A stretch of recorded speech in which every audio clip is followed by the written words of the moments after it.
एक समय की बात है। एक छोटे से गांव में रामू नाम का एक गरीब किसान रहता था। रामू मेहनती था, लेकिन उसकी फसल अक्सर खराब हो जाती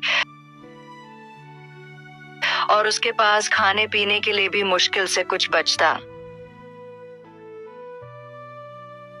एक दिन रामू जंगल में लकड़ी काटने गया।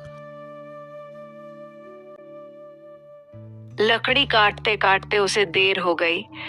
सूरज ढलने लगा और वह रास्ता भटक गया। जंगल के बीचों बीच उसे एक अजीब सी झोपड़ी दिखाई दी। वह डरते डरते झोपड़ी के पास पहुंचा।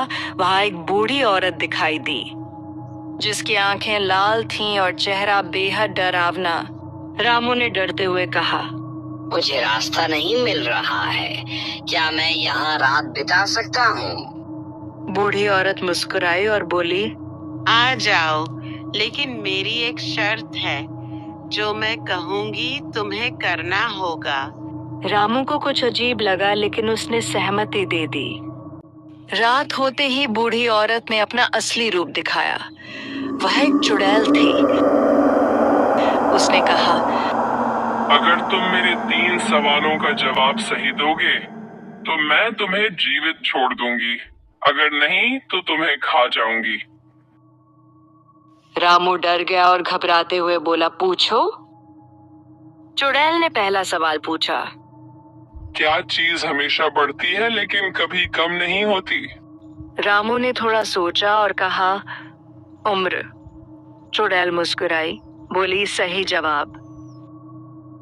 दूसरा सवाल, ऐसी कौन सी चीज है जिसे हम छू नहीं सकते लेकिन महसूस कर सकते हैं?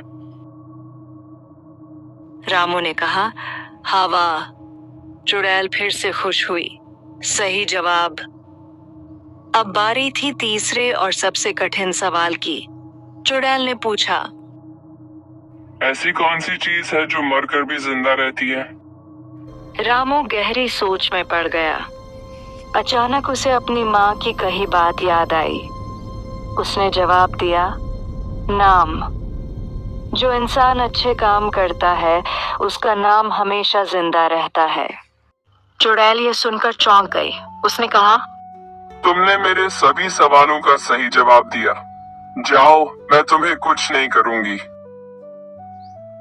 रामू ने चुड़ैल को धन्यवाद दिया और जल्दी से वहां से निकलकर गांव लौट आया। उस दिन के बाद से रामू ने अपने जीवन को और मेहनत से संवारना शुरू किया और गांव में अपनी ईमानदारी और मेहनत से मशहूर हो गया। इस कहानी से हमें ये शिक्षा मिलती है कि समझदारी और धैर्य से हम किसी भी कठिनाई का सामना कर सकते हैं।